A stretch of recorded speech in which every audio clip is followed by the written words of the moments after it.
Welcome to the wasteland, that land which has no topos, which cannot be geographically precise, yet which seems to exist almost everywhere. Welcome to the wasteland.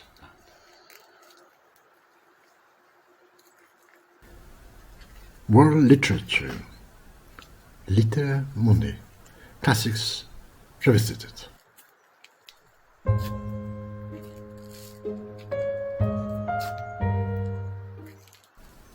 T.S. Eliot, The Wasteland. Quote, I believe that only the poet can now change the things. The French are accused, sometimes and not everywhere, of being too arrogant and of having crowned themselves as the nation of literature, la patrie des lettres par excellence. Yet I owe it to a magnificent French website devoted to literature the privilege of having been alerted to the centenary of The Wasteland by T.S. Eliot, born 1888, died 1965, first edition in England, October of 1922, in the publication The Criterion. Le premier centenaire d'un grand poème is the title of the blog contribution published on the 18th of May of this year in La République des Livres, conceived and entertainingly managed by Pierre Assouline. He begins by excoriating the mediocre status accorded to poetry in France, arguing that there has never been a celebration of the anniversary of a great poem in French. In Italy, Spain, Germany, Russia, a poet is someone who enjoys esteem and recognition, so it would seem. Nothing comparable to the pageantry surrounding the first 100 years of un grand poème unanimement tenu pour un classique moderne et qui a dominé le XXe siècle. Indeed, The Wasteland is arguably a milestone of English poetry in the 20th century, both midwife and crowning jewel of modernism. It remains firmly anchored even in this epoch of ours, which dislike poetry so much, in the awareness of readers across the world as one of the indestructible monuments in world literature. Not to be forgotten, on the 2nd of February 1922, Ulysses by James Joyce was also published, another monument to which we hope to return in this blog in a few months.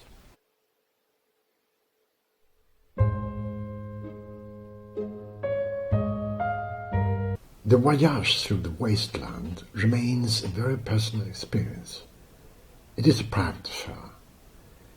It would be absurd to repeat herewith even just a portion of the hundreds of readings, interpretations, versatile exercises in hermeneutics and exegesis, critical appraisals as well as the explanations and translation of the many references to other authors, be it from Dante Alighieri to Richard Wagner, from Shakespeare to Baudelaire, from the Romans to the sources in Sanskrit. At one level, The Wasteland is a revisitation of the pillars of Western culture, but also to some extent of Eastern culture, which are being put back into this life, that is, the interaction between the First and the Second World War.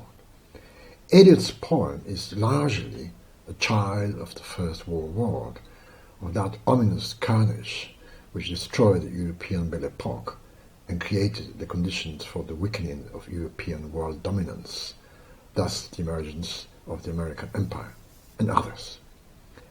It begs for peace to be considered as the most valuable asset, as indicated by the words in Sanskrit in the last lines of the poem. Let such a historical contextualization be reminded, but let us also not allow it to overshadow the recreations of the dreams and fears of the individuals, who perhaps are being let down by history or simply forgotten. From the highbrow cogitations of the Greeks and Romans, we go down to the colloquial and the dialects, the daily kicking around in London, propelled by the whim of events, which anticipate the arrival of uncontrollable whirlwinds. This is also a poem about London, about that London which has almost disappeared, It is about solitude and what to do next, of avoiding the ennui and keep searching for love. There is a distinctive Englishness in Eliot's poem. Although he was born in the United States but naturalized as a British citizen in 1927, yet by that we mean the old Englishness, which now runs the risk of being considered an extinct species. That of being on an island, though by no means an islander, of an Englishman who feels at home being reborn in Italy or in Greece, even in Germany. Or perhaps it is precisely that American Englishness of him which allowed him to remain unassumingly a citizen of the world. A very honest author who never attempted to hide or devalue the decisive role played by Ezra Pound, born 1885, died 1972, in the construction of the final form of the poem. Ezra Pound, that writer who was generosity in itself, a prodigious poet who took the risky and perhaps unnecessary decision of getting involved with politics, on the wrong side on top of that. The wasteland remains a healing experience, as pertains to someone having been bathed in a pond full of flowers and ashes, full of bones and amiable turtles, still alive in spite of centuries and centuries, who then emerges out of water to land onto terra, whispering, "Keep going, keep going." As someone said to me some time ago, I read it, but I did not understand it. My answer: this is not a to be understood poem. It is a to be felt poem. It perseveres also as a lighthouse, always beaming, yet not blending, whispering cotton words that have captured the untranslatable experience of every individual who struggles not to lose the compass, still alive today despite having been conceived in Greek and Latin more than 2,000 years ago. It remains a very private encounter, everyone possessing his or her the wasteland, each personal parcours remaining unique, yet also universal. Of course we need translation, but can the wasteland really be appreciated and understood in any other language but English? Just the title of the poem, which hints doubtless at infertility, poses a gigantic challenge to the eventual translator. In French, for example, there are at least 3 variants: la terre vaine, terre inculte, la terre vague. In German, das Wüstenland or das Ödeland, or even more complex, das bache öde Büsteland. In Spanish, la tierra baldía, la tierra yerna, la tierra agotada, la tierra estéril, although the first version seems to remain the usual one. In Italian, one approach is la terra desolata. Perhaps we can just console all translators by reminding them that, as Ian Foster once said, the wasteland, it's just a personal comment on the universe, as individual and as isolated as Shelley's Prometheus. Let us just keep repeating that, notwithstanding its role as lingua mundi, in particular in the globalized business world, one of the most humane reasons to learn English is to be able to read T.S. Eliot in his language. First page of The Wasteland, containing the epigraph and the dedication to Ezra Pound.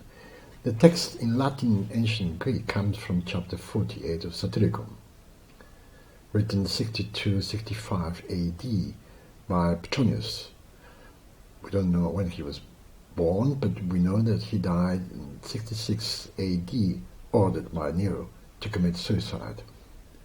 This copy belongs to the author. It was bought in London in 1999, as the first copy bought in London in 1988 was stolen in 1997. The Wasteland, 1922.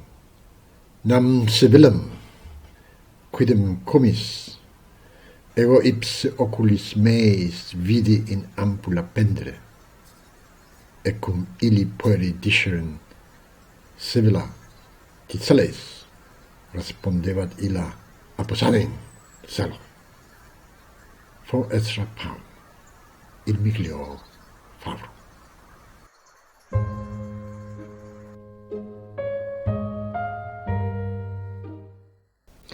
The handwritten notes in German were an attempt to produce a German translation of the epigraph on the 13th of April 2011, and we do hope that they are blurred enough.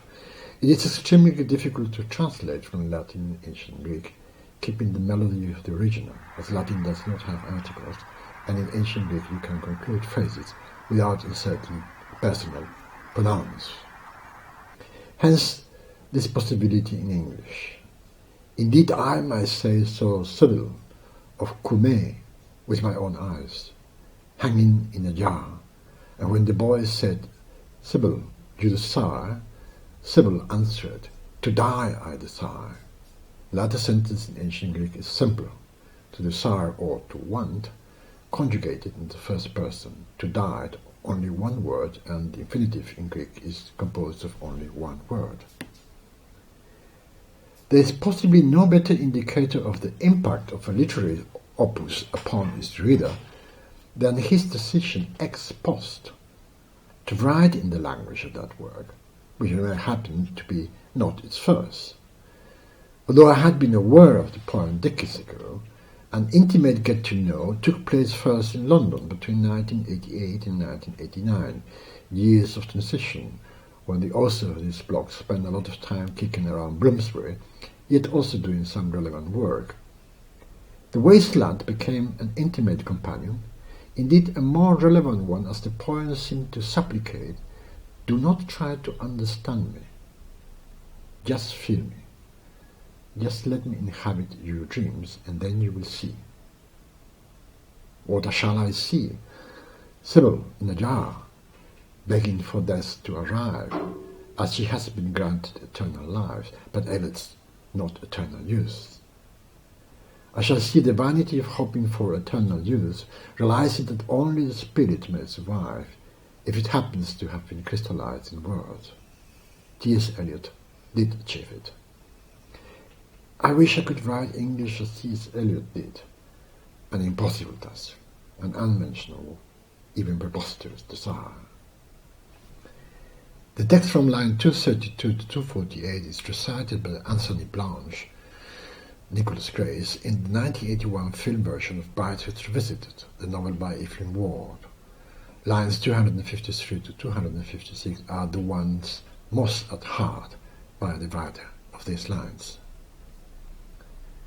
Here we see Anthony Blanche, the flamboyant and Machiavellian cosmopolite in the 1981 TV series of Brideshead Revisited, reciting through a megaphone some lines of The Wasteland from a balcony in Oxford to a bemused and spontaneous audience downed on the green. The impact of that liaison was such that in those years the first poems in English, and also some short stories to be ascribed to the author of these lines, did materialize. There is enough self-respect and also courtesy vis-à-vis the readers of these blogs inhabiting the mind and the soul of this humble scribble. Hence no endeavor will be there to extract those attempts from their deserved clandestine storage and throw them into the eyes of the public. Yet as one lady then did utter, "They ain't that bad." What about poetry in our age? Again, it remains very much a private affair at one level. At the other, perhaps we should go back to an interview conducted by the French television personality Bernard Pivot for its much vaunted literary emission Apostrophe on the 13th of November 1981. The German writer Ernst Jünger, born 1895, died 1998, was in Paris, partly to celebrate the publication of a new translation of his diaries during the Second World War, the Pariser Tagebücher, Premier Journal Parisien 1941-43, Second Journal Parisien 1943-45. Bernard Pivot was adamantly hostile towards the German writer, trying to corner him down because of his attempts, as Pivot said, to remain uninstead during those abysmal years. At the end, Pivot sort of gave in, but only just, quoting the French writer Michel Tournier, born 1924, died 2016. Est-ce que Michel Tournier, dans un papier chronique sur vous, il écrit ceci: ou salut militaire, Jung préfère le salut par l'écriture. Ah bon? Vous êtes d'accord avec cette formule? Oui, parfaitement. Vous pensez que vous l'avez appliquée tout le temps? J'espère. Vous pensez d'ailleurs que le salut par l'écriture, finalement, c'est la seule chose qui importe aux vrais écrivains, non? Je crois que le poète est le seul qui peut maintenant changer les choses. I believe that the poet is the only one who can now change the things. End of the interview. End of the fruitless assault. What did Ernst Jünger mean by that phrase? We know that he was a fairly reasonable man, not someone who would assert that changes did not occur, be either through technique, war, demographic political upheavals. He was hinting in a very elegant way to the fact that, as nowadays, almost everything seems to change at an ever-increasing rate of increase. The only possibility of we changing vis-à-vis the world, of we taking distance from the world and also positioning ourselves into it, it is through poetry. If we cannot change the things, at least we can change the perception of our way of dealing with those things. And perhaps that's the only thing that matters. Are we to hope for another T.S. Eliot to appear in the 21st century? If it does, then the chances of survival might increase.